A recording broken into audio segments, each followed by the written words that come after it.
how to add the current city on your Facebook profile. Today guys, I will show you how to do this. Just make sure that you like and subscribe in our channel. So let's start.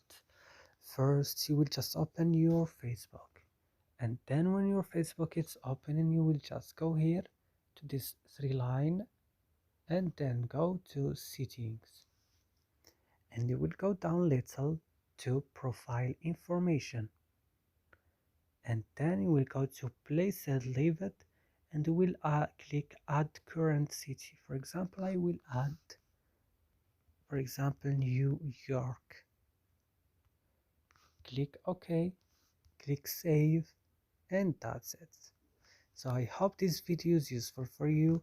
Do not forget to like and subscribe in our channel, and see you next video.